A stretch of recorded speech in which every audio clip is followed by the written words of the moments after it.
زیادہ سوچنا اچھی چیز ہے، فضول سوچنا اچھی چیز ہے. زیادہ سوچیں مگر فضول نہ سوچیں. فضول سوچنا وہ ہوتا ہے جو آپ کو پتا ہے آپ وہاں سے کوئی ہیرے موتی نہیں نکال کے لا سکتے اس سوچ سے. سوچ وہ ہوتی ہے جس کے ساتھ پزل سالو ہوتے ہیں. سوچ وہ ہوتی ہے جس سے قربت نصیب ہوتی ہے، حقیقت کے قریب جو سوچ کر کے جائے وہ سوچ اچھی ہے. فضول کی سوچیں جو نا یہ جس کا کوئی لب لباب نہیں ہے، فضول میں تھنکنگ. اس لیے آرٹ آف تھنکنگ کا بڑا پرسپیکٹو جو بڑے مینٹر سکھائیں گے آپ کو وہ یہی ہوگا، یہ ڈومین میں نہیں جانا، یہ ڈومین میں رہنا ہے اور اس ڈومین سے باہر نہیں جانا. بہرحال اور کیا چل رہا ہے جی؟ ہاں، یہ ایک بڑا مسئلہ آج جو میں نے سوال، مستقل مزاجی پرسسٹنٹ کیسے ہوں، کنسسٹنٹ کیسے ہوں، کیسے جو ہے ہم اس دنیا میں. تو میں چاہ رہا ہوں اور لوگ بھی ابھی لاگ ان ہو جائیں، ایک دوسرے کو میسیجز کر کے بولیں جی یہ بڑا مسئلہ ہے. میں چاہتا ہوں ذرا یہ تھوڑا سا لوگ اور آ جائیں ابھی اس کے اندر. دس از اے بگ کوشچن جو میں آج ایڈریس کرنا چاہتا تھا کہ مستقل مزاجی کیسے ہے، پرسسٹنٹ کیسے ہوں. میں کام شروع کرتا ہوں وہ نکل جاتا ہے، وہ گر جاتا ہے، وہ رک جاتا ہے، میں نہیں اسے کنٹینیو کر سکتا. تو اگر آپ لوگ ٹیگ بھی کرنا چاہیں کسی کو تو آپ کریں جی. میں اس کا جواب اب دینے لگا ہوں کہ جی مستقل مزاجی کیسے کی جائے. بہرحال یہ تو 40 سوال تھے تو 9 بھی نہیں پورے ہوئے. ٹھیک ہے، مستقل مزاجی خود سے اپنے آپ سے کیسے مل سکتے ہیں، آپ اپنے آپ کو کیسے جان سکتے ہیں. خود شناسائی کا ایک سوال ہے، کنسسٹنسی کا بھی سوال ہے. چلیں جی، لیٹس ہٹ دی روڈ. انسان مستقل مزاج اس لیے نہیں ہوتا، کنسسٹنٹ اس لیے نہیں ہوتا کیونکہ وہ اپنی منزلوں کی عزت نہیں کرتا، وہ اپنے گولز کی، اپنے ویژن کی رسپیکٹ ہی نہیں کرتا. وہ رسپیکٹ اور عزت اس لیے نہیں کرتا کیونکہ اس نے اس کو سطحی لحاظ تک سوچا ہوتا ہے، اس نے اپنے خون میں نہیں اتارا ہوتا، اس کو اپنے قلب کے مختلف، دل کے اور نفسیات کے مختلف لیولز میں نیچے ڈگن نہیں کیا ہوتا، اسے کھود کے نہیں اندر ڈالا ہوتا.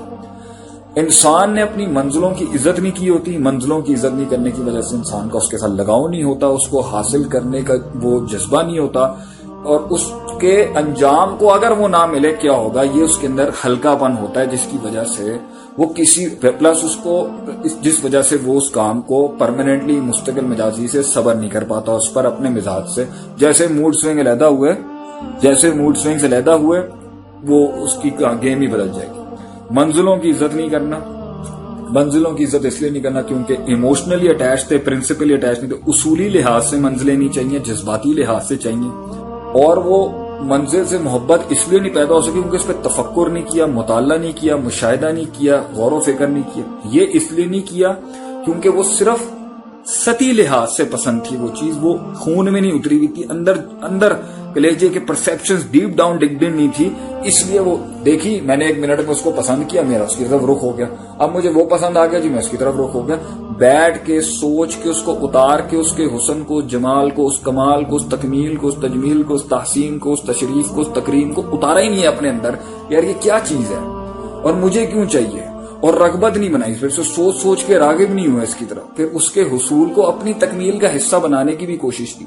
تو انسان جب یہ ایک ایسپیکٹ کو اگنور کرتا ہے نا تو اس کی مستقل مزاجی سیبوٹاج ہوتی ہے. وہ جب ادھر جائے گا ادھر کا ہو جائے گا، ادھر جائے گا ادھر، سطحی سوچ.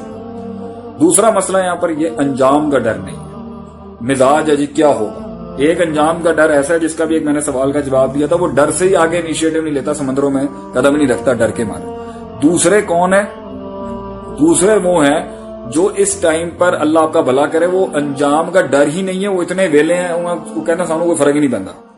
وہ یہ مزاج بھی انسان کی کنسسٹنسی توڑتا ہے. تیسرا ایک انسان جو ہے وہ سٹک اپ ہوتا ہے کسی ایک اسپیسیفک فیز کے اندر جس کی وجہ سے وہ انیشیٹو میں مستقل مزاجی نہیں بنا سکتا. ہی از اے سٹک اپ کیس. وہ اٹک گیا ایک جگہ کے اوپر، جذبات، اس کی EQ IQ، اس کی مینٹالٹی اٹک گئی ایک جگہ کے اوپر، نکل نہیں پا رہا، ایوالو بھی نہیں ہو رہا وہاں سے. اس وجہ سے بھی انسان مستقل مزاجی نہیں اپنا پاتا. وہ ایک ہی ڈگر پہ چلتا ہے اور دوسری ڈگر پہ جب آئے گا تو وہ کیونکہ اس کے مزاج کے خلاف ہوتی ہے وہاں وہ ڈاماڈول ہو جاتا ہے. تو یہ مختلف وجوہات ہوتی ہیں جس کی وجہ سے انسان مستقل مزاج نہیں سکتا. چوتھا، انسان کی عادت ہی نہیں ہوتی مستقل مزاج نہیں رہنے کی، پرسسٹنٹ نہیں رہنے کی، کیونکہ ہمیشہ سے گلاٹیاں تھیں تو وہ گلاٹیاں ادھر ادھر اس کی فطرت کا پارٹ بن چکا. اس لیے عادت اگر عادت تک رہے نا تو اتنی مضر نہیں ہے. عادت اگر فطرت بن جائے نا تو عذاب ہے بن جائے، اگر بری عادت بن جائے فطرت. اس لیے عادت کو اور خیالات کو وہیں بدل دیں کہ جہاں وہ مضر صحت اور مضر پرفارمنسز نہیں ہے، ورنہ تو یہ بہت کاسٹ کرے گا آپ کو آگے جا کے.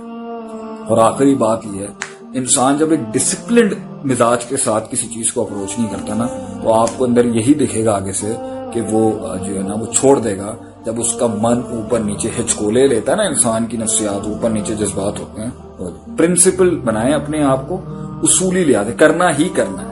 اس لیے حدیث میں آتا ہے الصبر بالتصبر، صبر کرانے سے آتا ہے، کرتے رہیں گے. ہمیں پتہ ہے ہمیں نہیں کرنا ہے، ہمیں پتہ ہے یہی کرنا ہے، یہی طریقے کا. ایک اور مسکنسیپشن ہوتی ہے جس کی وجہ سے انسان کنسسٹنٹ نہیں ہو سکتا، شارٹ کٹس، ٹیلے، چور رستے، ٹوپی ڈرامے کہ میں نکال لوں گا اس طریقے سے. یہ بھی انسان کو کنسسٹنٹ نہیں دینے دیتی. تو یہ 5-6 ایلیمنٹس ہیں جس کی وجہ سے انسان جو ہے. اور دوسری بات ہے، آخری ایک بڑا ایلیمنٹ سیلف ریسپیکٹ بھی ہے. انسان کو فرق نہیں پڑتا کہ میں کسی چیز کو مکمل کروں نہ کروں، وہ جس حال میں وہ اپنے آپ کو، ایک قبولیت اپنے آپ کی ایسی ہوتی ہے، ایک اپنے آپ کا انکار ایسا ہوتا ہے، انسان اپنے آپ کو قبول ہی نہیں کرتا، ہر جگہ دوسروں کے ساتھ اپنے آپ کو چپکا کے رکھ رہا ہوتا ہے، دوسروں سے اپنے آپ کو ڈیفینڈ. ایک اپنے آپ کو سیلف ڈیفینیشن ایسی ہوتی ہے، میں ہوں، کوئی چیز ہی نہیں ہے اگلا کوئی. تو وہ اپنے اندر اتنے بڑے ہو جاتے ہیں، ان کو فرق نہیں پڑتا میں جیتوں، میں ہاروں، میں مکمل ہوں، میں پہنچوں نہ پہنچوں، میں کامل ہو چکا. یہ سارے ایکسٹریمز کے ایشوز ہیں، افراط تفریط میں. یہ زیادتی ہیں اپنے ساتھ. بیلنس میں آنے کی کوشش کریں، جہاں ایک ایسپیکٹ بھی ہو پھر اس کا دوسرا ایسپیکٹ بھی ہو. انشاءاللہ تعالی اللہ آسانی فرمائے. ڈیفینیٹلی فرق پڑے گا آپ کو ان باتوں کا غور و فکر کریں.